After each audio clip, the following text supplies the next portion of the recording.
नाशिक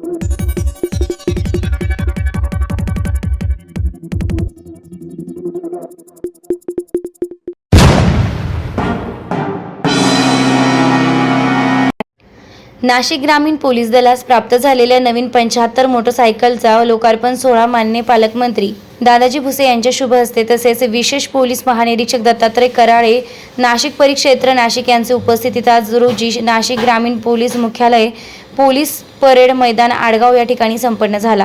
नागरिकांच्या तक्रारींची शीघ्रतेने दखल घेण्यासाठी डायल 112 ही योजना कार्यान्वित करण्यात आली आहे। सदर योजनेअंतर्गत नागरिकांच्या तक्रारींची माहिती शीघ्रतेने त्या जिल्ह्यांच्या नियंत्रण कक्षात थेट पुरवली जाते। सदर माहिती जिल्हा नियंत्रण कक्षास प्राप्त झाल्यानंतर अशी माहिती अगदी कमी कालावधीत संबंधित कॉल करणाऱ्या व्यक्तीच्या अधिक जवळ असणाऱ्या वाहनास पुरवली जाते। नागरिकांच्या तक्रारींची शीघ्रतेने दखल घेऊन त्यांच्या सोडवणुकीसाठी ग्रामीण पोलीस दलास दुचाकी वाहनांची असणारी गरज आणखी वाढली होती। सदरची बाब लक्षात घेऊन जिल्हा पोलीस अधीक्षक विक्रम देशमाने यांनी वाहनांबाबतची मागणी जिल्हाधिकारी जलज शर्मा यांच्या मार्फतीने जिल्हा नियोजन समितीकडे नोंदवली होती। ग्रामीण पोलीस दलास वाहनांची असलेली निकडीची गरज लक्षात घेऊन मंत्री सार्वजनिक बांधकाम तथा पालकमंत्री नाशिक जिल्हा माननीय नामदार दादाजी भुसे यांनी या कामास प्राधान्याने मंजुरी देत कामासाठी पुरेसा निधी उपलब्ध करून दिल्यानं नाशिक ग्रामीण police Dallas 45 Honda shine motorcycle प्राप्त झाल्यात।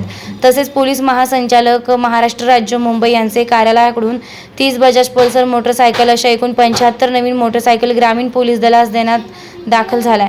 सदर कार्यक्रम प्रसंगी नाशिक ग्रामीण पोलीस दलात अनुकंपा तत्वावर भरती झालेले एकूण 17 उमेदवारांना पालकमंत्री नाशिक जिल्हा यांचे हस्ते नियुक्तीपत्र प्रदान करून शुभेच्छा देण्यात आल्या। यावेळी नाशिक परिक्षेत्राचे विशेष पोलीस महानिरीक्षक दत्तात्रय कराळे, पोलीस अधीक्षक नाशिक ग्रामीण विक्रम देशमाने, अपर पोलीस अधीक्षक आदित्य मिरखेलकर यांचे प्रमुख उपस्थितीत पोलीस उपअधीक्षक मुख्यालय नितीन कुमार गोकावे, पोलीस उपअधीक्षक नाशिक ग्रामीण विभाग बापूराव व्हर्स, पोलीस निरीक्षक जिल्हा विशेष शाखा विजय करे, पोलीस निरीक्षक स्थानिक गुन्हे शाखा राजू सुर्वे, पोलीस निरीक्षक जिल्हा वाहतूक शाखा दत्ता चौधरी यांच्यासह पोलीस ठाणे प्रभारी अधिकारी व अंमलदार सदर कार्यक्रम प्रसंगी उपस्थित होते।